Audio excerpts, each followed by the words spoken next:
¿Qué tal, mis queridos? ¿Cómo están? Quisiera que pudiéramos analizar un tema muy importante a la luz de la palabra, el siervo sufriente. ¿De qué estamos hablando cuando hablamos del siervo sufriente? ¿A quién nos referimos? Nos estamos refiriendo a Cristo, al Hijo de Dios. Vamos a ver a lo largo de la palabra que se toma esta relación entre el Hijo y el Padre. Una relación muy interesante. Sabemos que Dios Padre, Dios Hijo y Dios Espíritu Santo tienen la misma esencia. Los tres son Dios, los tres son un Dios, con tres personas. Pero vamos a ver que hay una relación muy interesante entre el Hijo de Dios y el Padre. Vamos a ver que esta relación es una relación de siervo. Cristo es siervo del Padre. Lo podemos leer en 1 Corintios capítulo 11, donde dice que el Padre es cabeza del Hijo, cabeza de Cristo. Y bueno, y ahí salen varios temas al respecto.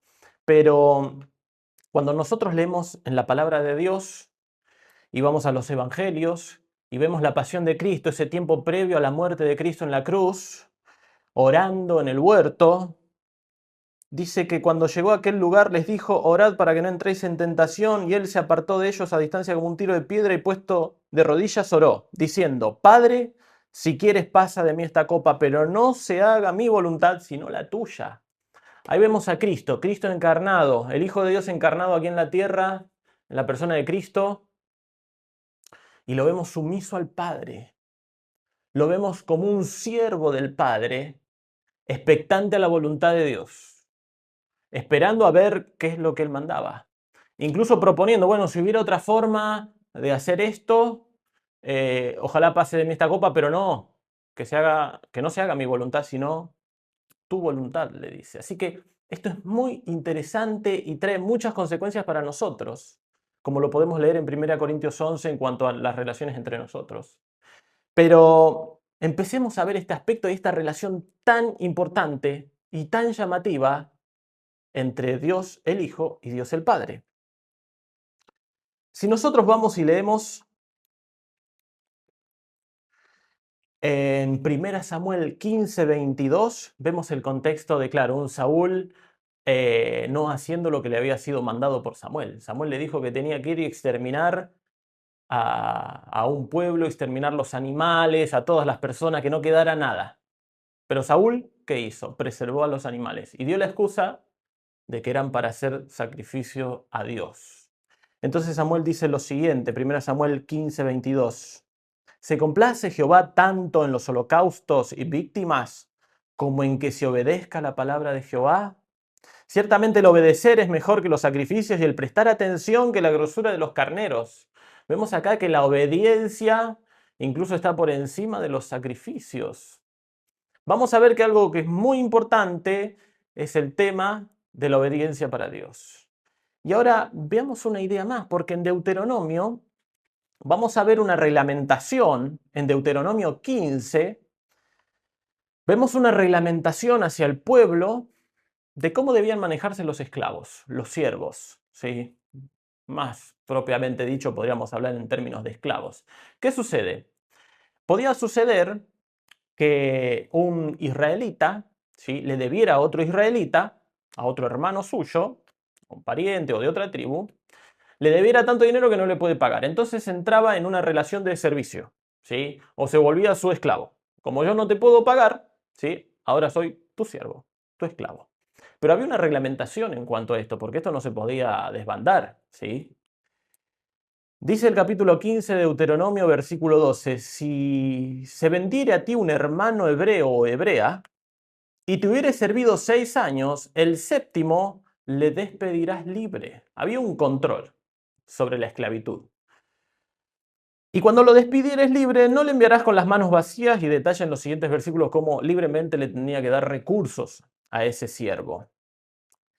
Pero vamos a una idea del siervo perpetuo que lo vemos en el versículo 15, el versículo 16. Si él te dijere, esta persona que estaba como siervo tuyo, como esclavo tuyo, y llegara el momento de liberarlo, dice, pero si él te dijere, no te dejaré, porque te ama a ti y a tu casa, y porque le va bien contigo, entonces tomarás una lesna, una herramienta aguda, y horadarás su oreja contra una puerta, contra la puerta, y será tu siervo para siempre.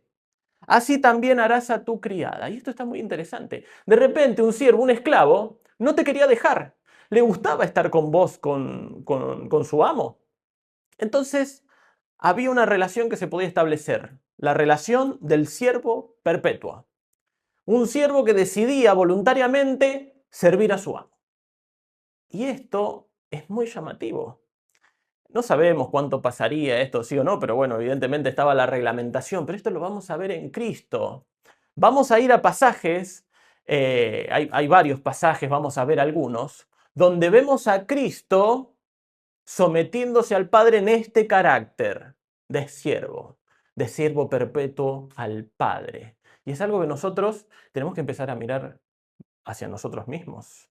Tenemos que empezar a verlo como esto, no como algo bueno, claro, esto lo hace Dios y es algo lejano para mí, sino lo tenemos que empezar a tomar para nosotros, porque realmente el ser obedientes es algo que nos cuesta muchísimo. El obedecer a la palabra de Dios es algo muy difícil para nosotros, los creyentes, los hijos de Dios incluso. Así que analicemos un pasaje más. Vayamos a Isaías, al profeta. En Isaías 49 vamos a encontrar esta relación de siervo entre el Hijo, siendo el siervo del Padre, más explícitamente. Isaías 49, versículo 1 dice: Oídme costas, escuchad, pueblos lejanos. Jehová me llamó desde el vientre, haciendo alusión a Cristo. Desde las entrañas de mi madre tuvo mi nombre en memoria y puso mi boca como espada aguda y me cubrió con la sombra de su mano y me puso por saeta bruñida, me guardó en su aljaba, preparación de Cristo para venir al mundo. Y me dijo: mi siervo eres, oh Israel, porque en ti me gloriaré. Pero yo dije: por demás he trabajado en vano y sin provecho he consumido mis fuerzas. Pero mi causa está delante de Jehová y mi recompensa con mi Dios. Ahora pues, dice Jehová, el que me formó desde el vientre para ser su siervo, para hacer volver a él a Jacob, para congregar a Israel, porque estimado seré a los ojos de Jehová y el Dios mío será mi fuerza. Dice: poco es para mí que tú seas mi siervo para levantar las tribus de Jacob, para restaurar al pueblo de Dios. Era poca esa tarea. Y para que restaures el remanente de Israel, también te di por luz de las naciones, para que seas mi salvación hasta lo postrero de la tierra. Así ha dicho Jehová, Redentor de Israel. Y vemos acá entonces, y releamos este pasaje, que es algo muy interesante, cómo fue previsto que Cristo venga a restaurar a Israel, a restaurar el pueblo, a traerlo de vuelta, y lo vamos a ver eso en la escatología bíblica, pero también lo dio a Cristo en este formato de siervo para que sea luz a las naciones, para que sea salvación para todos nosotros. Y síganme un pasaje más. Isaías 50, capítulo más adelante, versículo 12, perdón, versículo 3.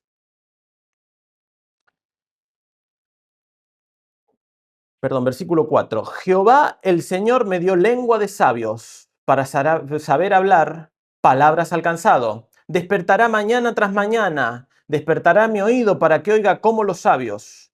Jehová el Señor me abrió el oído y yo no fui rebelde, ni me volví atrás. Esto es muy interesante. Estuvimos viendo la idea del siervo perpetuo, que ese siervo que decidía estar permanentemente sirviendo a su amo, llevaba una marca. Con una lesna se horadaba su oreja y se convertía en un siervo perpetuo. Y acá lo vemos en Cristo.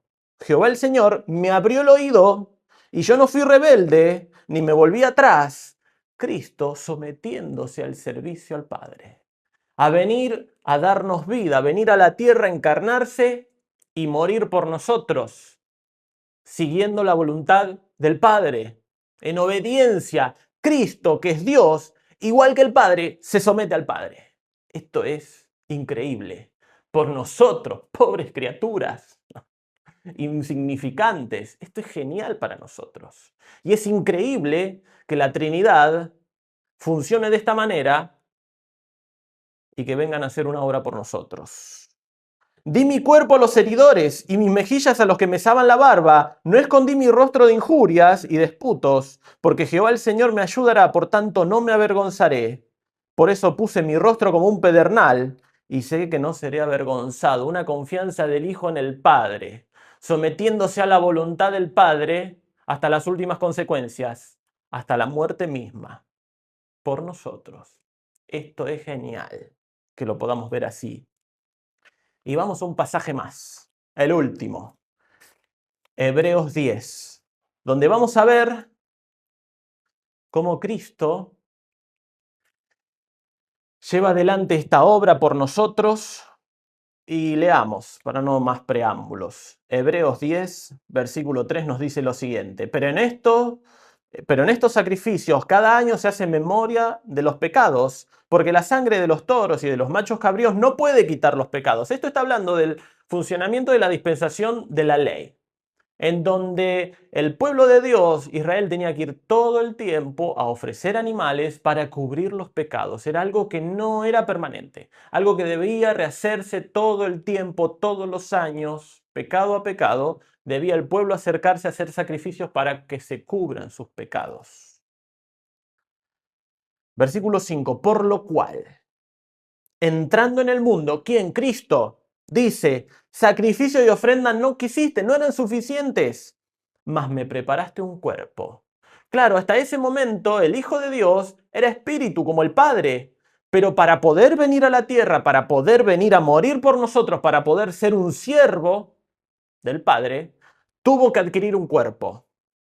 Holocausto y expiaciones por el pecado no te agradaron, entonces dije, aquí vengo, oh Dios, para hacer tu voluntad, como en el rollo del libro está escrito, diciendo primero, sacrificio de ofrenda y holocausto y expiaciones por el pecado no quisiste, ni te agradaron, las cuales cosas se ofrecen según la ley, dispensación pasada, y diciendo luego, aquí vengo, oh Dios, para hacer tu voluntad, el Hijo de Dios, haciendo la voluntad del Padre.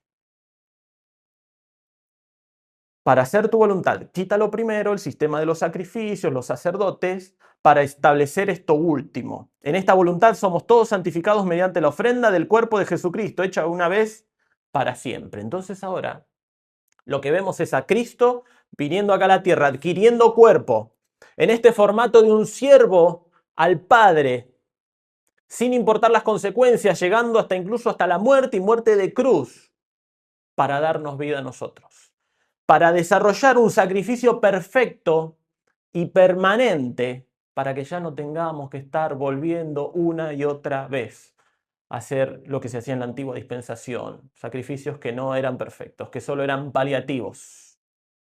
Ahora es quitado el pecado por Cristo. Ahora ya no hay juicio sobre nosotros los creyentes, los que tomamos a Cristo como nuestro Salvador, los que lo reconocimos que somos pecadores y tomamos esta salvación de Cristo. Ya no hay juicio por nuestros pecados. Ya no hay muerte permanente para nosotros alejado todo el tiempo de Dios, sino una comunión constante con el Padre, que la podemos desarrollar aquí en la tierra y será luego perpetua. Pero Cristo, a través de todo este procedimiento, hizo un sacrificio único y perfecto, permanente, para que nosotros podamos tener esta vida junto al Padre, siguiendo a Cristo, siguiendo en obediencia de la manera que Cristo se sujetó al Padre. Es lo mínimo que podemos hacer, es seguir la palabra de Dios y sujetarnos a nuestro Señor Jesucristo, que podamos hacerlo así.